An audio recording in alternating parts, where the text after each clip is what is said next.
നിർമ്മാതാവും സംവിധായകനും ആയ കരൺ ജോഹർ തൻ്റെ ഇൻസ്റ്റഗ്രാം അക്കൗണ്ടിൽ നിന്ന് കുറച്ചുപേരെ അൺഫോളോ ചെയ്തിട്ടുണ്ട്.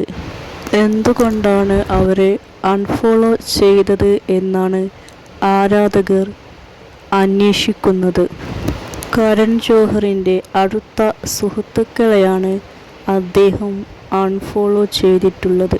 ഷാറുഖ് ഖാൻ, ആലിയ ഭട്ട് തുടങ്ങിയ സെലിബ്രിറ്റികളെ അടക്കം അദ്ദേഹം അൺഫോളോ ചെയ്തിട്ടുണ്ട്. അദ്ദേഹം കുറച്ചധികം തന്നെ സെലിബ്രിറ്റികളെ അൺഫോളോ ചെയ്തിട്ടുണ്ട്. അവരുമായൊക്കെ കരൺ ജോഹർ പിണക്കത്തിലാണോ എന്നാണ് ആരാധകർ അന്വേഷിക്കുന്നത്. കൂട്ടമായിട്ട് അൺഫോളോ ചെയ്തതിൻ്റെ കാരണം എന്താണെന്ന് അറിയുന്നതിനു വേണ്ടിയുള്ള ആകാംക്ഷയാണിത്. പക്ഷേ അദ്ദേഹം തന്നെ ഇപ്പോൾ വ്യക്തമാക്കിയിരിക്കുകയാണ് താൻ അവരുമായിട്ടൊന്നും പിണക്കത്തിലല്ല എന്ന്. മറിച്ച് താൻ അവരെയൊക്കെ അൺഫോളോ ചെയ്തത് തനിക്ക് ഇൻസ്റ്റഗ്രാമിൽ കുറച്ച് സമയം ലാഭിക്കുന്നതിന് വേണ്ടിയാണെന്ന് പറയുന്നുണ്ട്. തൻ്റെ ഡിജിറ്റൽ ഉപയോഗം കുറയ്ക്കുന്നതിൻ്റെ ഭാഗമായിട്ടാണ് അവരെയൊക്കെ അൺഫോളോ ചെയ്തതെന്നും പറയുന്നുണ്ട്. ഇതൊരു ഡിജിറ്റൽ ഡീടോക്സ് ആണെന്നാണ് അദ്ദേഹം പറഞ്ഞത്. സമൂഹ മാധ്യമങ്ങളുടെ അധിക ഉപയോഗത്തിൽ നിന്നും മാറി നിൽക്കാനാണ് താൻ ഇത് ചെയ്തത്.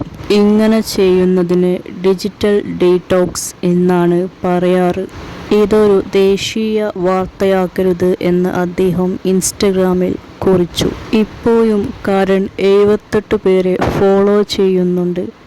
ഈ ലിസ്റ്റിൽ പ്രിയങ്ക ചോപ്ര ഉൾപ്പെടുന്നുണ്ട്. കരൺ ജോഹറിന് 17 മില്യണിലധികം ഫോളോവേഴ്സ് ഇൻസ്റ്റഗ്രാമിൽ ഉണ്ട്.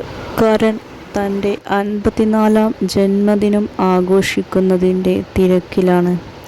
അതിൻ്റെ ഭാഗമായിട്ടാണ് ഇങ്ങനെ ചെയ്തതെന്നാണ് പറയപ്പെടുന്നത്. വരുൺ ധവാൻ, സിദ്ധാർത്ഥ് മൽഹോത്ര എന്നിവരൊക്കെ അൺഫോളോ ചെയ്തവരുടെ ലിസ്റ്റിൽ ഉണ്ട്.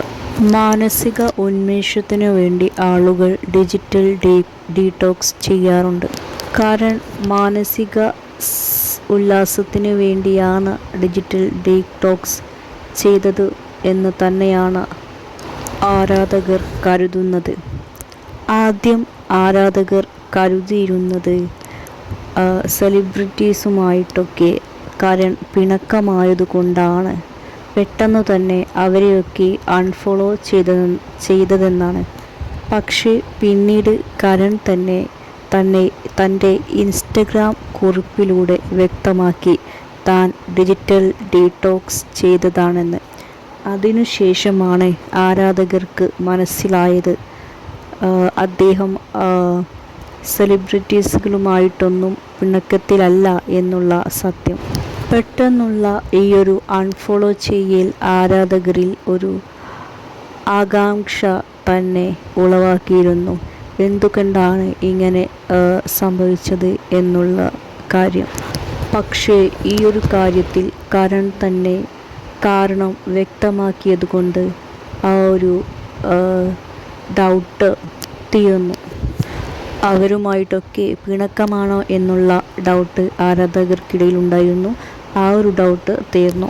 മാനസികോല്ലാസത്തിന് വേണ്ടിയിട്ട് ഡിജിറ്റൽ ഡീടോക്സ് ചെയ്യുന്നത് വളരെ നല്ലതാണ്. സോഷ്യൽ